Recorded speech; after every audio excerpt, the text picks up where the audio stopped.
دنیا پھری ہے جتنا اسپین میں جا کے دکھ ہوا کہیں نہیں ہوا۔ اس بات کا دکھ نہیں تھا کہ 800 سال کی حکومت ختم ہو گئی، دکھ اس پر میں مسجد قرطبہ میں کھڑا رو رہا تھا۔ میں اس بات پہ نہیں رویا کہ مسجد گرجا بن گئی، گرجا بن چکی ہے، تھوڑی سی جگہ کور کی ہوئی ہے مسجد کی، لیکن وہاں نماز پڑھنے کی اجازت نہیں، باقی ساری مسجد گرجا بن چکی ہے، بڑے بڑے بت ہیں، بڑی بڑی تصویریں، بالکل سینٹر میں گرجا ہے۔ نہیں، اس میں نہیں رویا، رویا اس بات پر محراب کے سامنے کھڑا تھا اور مجھے وہاں قرطبی نظر آ رہے تھے نماز پڑھاتے ہوئے، ابن عربی کے فلسفے نظر آ رہے تھے، اللہ کی معرفت کی گتھیاں سلجھا رہے تھے، بقی ابن مخلد کا درس حدیث نظر آ رہا تھا، قرطبی کا درس تفسیر نظر آ رہا تھا، یحییٰ بن یحییٰ اندلسی کی درس حدیث کی مجلس نظر آ رہی تھی، لیکن وہ میرے خوابوں میں تھا، باہر تو بت پڑے ہوئے تھے۔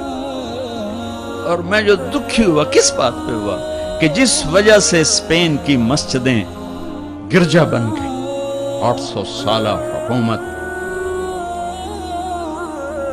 زیر و زبر ہو گئی، وہ ساری وجہ میرے دیس پاکستان میں موجود ہے اور کوئی نہیں سمجھ رہا، کوئی نہیں سمجھ رہا۔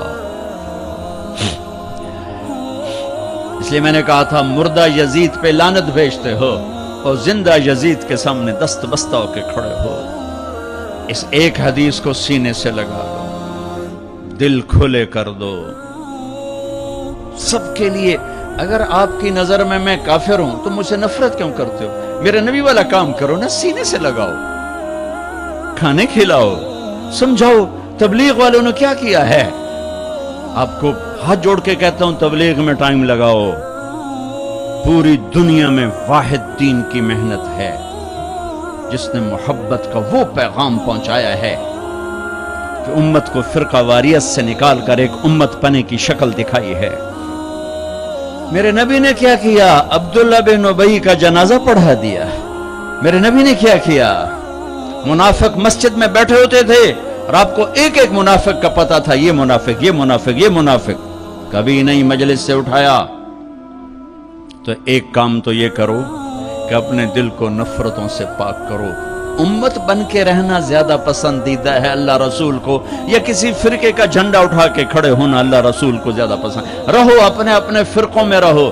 میں تمام اسلامی فرقوں کو سلام پیش کرتا ہوں، لیکن میں یہ ہاتھ جوڑتا ہوں کہ یہ جو ایک دوسرے کے دست و گریباں ہو اور ایک دوسرے پر تم نے کفر کی توپیں چلائی ہوئی ہیں، اللہ کے واسطے انہیں محبت کے بول میں تبدیل کر دو، ایک دوسرے کے گلے لگ جاؤ، ایک دوسرے کو کھلے ماتھے سلام کرو، ایک دوسرے کے پیچھے نمازیں پڑھو، ایک دوسرے کو قریب بٹھاؤ۔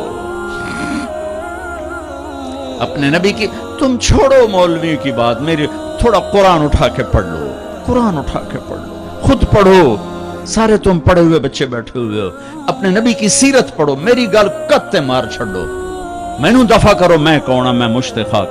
اپنے رب دا قرآن پڑھو، اپنے نبی دی حدیث پڑھو، اپنے نبی دی زندگی پڑھو تو انہوں پتہ لگ جائے۔